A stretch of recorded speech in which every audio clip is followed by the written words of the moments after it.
Wow, you look just like a Power Ranger. Yeah, this stuff's pretty cool, huh? Where'd you get that? Got it at Toys R Us. Oh, dude, I'm gonna go there right now. And you too. Feel just like a Power Ranger. For 3 easy payments of $39.95. Head on down to your local Toys R Us.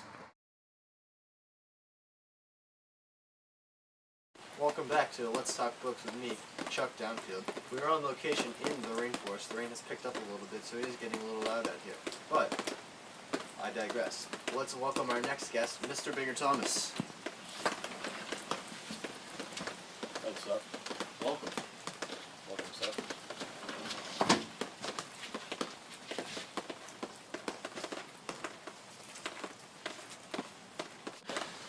So, Mr. Thomas, when was this book written? It was written in 1940, but it portrayed the South Chicago ghetto side in the 30s. Would you like to tell us about the author? The author's name is Richard Nathaniel Wright. He also grew up in Chicago. He is African American, and he also wrote the famous book Black Boy, Oh, interesting. another book about racism, just like Native Son. Was it a controversial book at the time?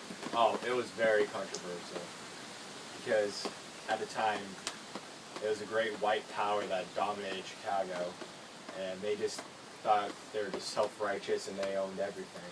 Of course, naturally. And now this African American taking a stab at the white power, I mean, they didn't like it at all.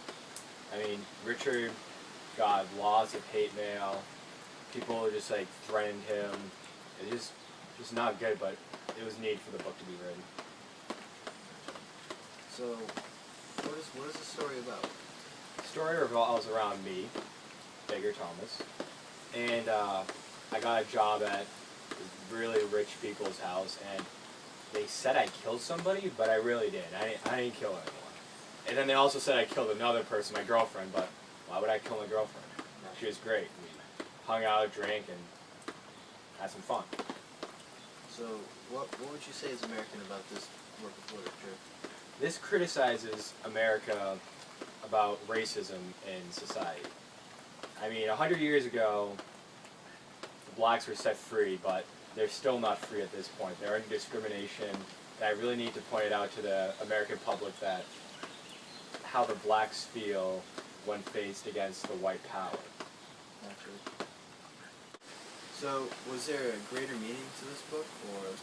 Yes, there was. The main theme, I would say, is fear. Me, being an African American, right now, I fear you. I'm quivering in this chair as we speak. I'm just nervous. I think you're going to come out and attack me. Really? Why? I'm packing heat. Why is that? Because you just think you're so much better than me. You just think you're all powerful and all, and you can do anything, get away with it.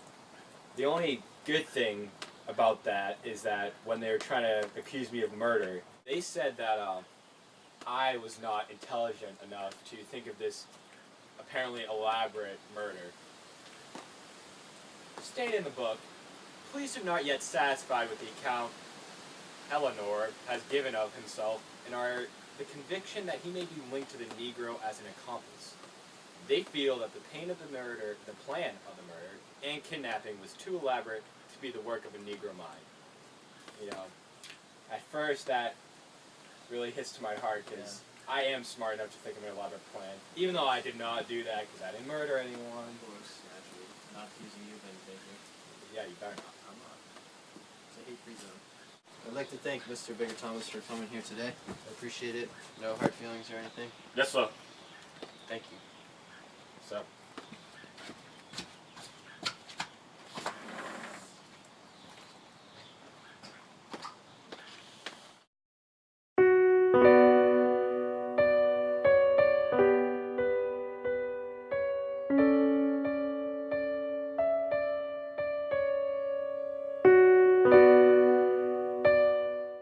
I've been eating ice cream sandwiches for years. It started when I was a childhood when my mom, Mary, gave me ice cream sandwiches like pretty much every single day. This is all the places I've traveled to. That's the people I've beaten. That's a Kid Rock. It's the Hulk. It's the entire Timberwolves basketball team when KG KG was on that, and oh,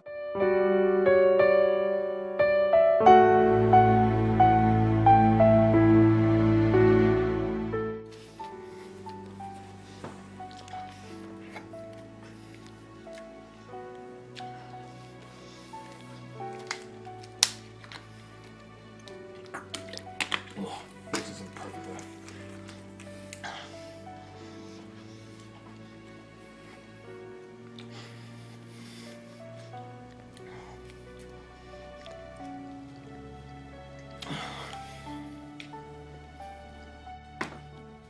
Champion.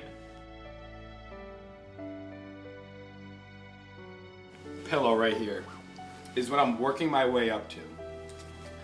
This pillow can fit in, probably could fit like 2 deep, probably like I don't know, like 50 ice cream sandwich boxes in here. And you see, like, this is like, I sleep with it, I bathe it, and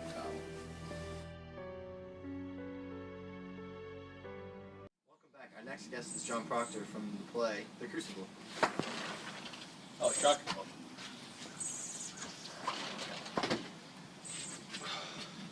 So, Mr. Proctor, why do you have a pitchfork today? You know, people might think that I had pitchfork for farming, but really it's to fend the witches off.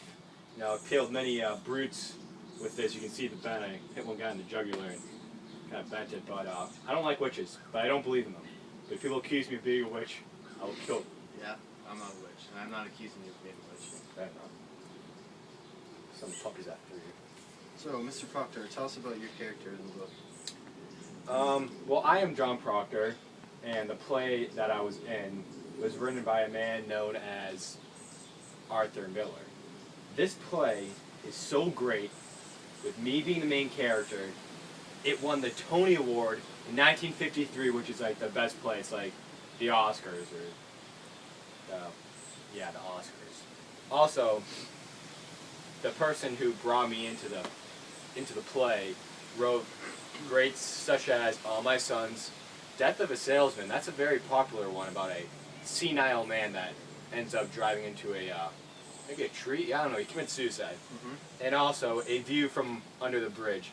He even testified before HUAC, which is the House Un-American Activities Committee, which was used to get out communists. But I'll go into that later. Of course. So, what is your play about? 1692 to 1693 witch trials that happened in our neck of the woods here, Salem, even though we're in Brooklyn right now, same thing.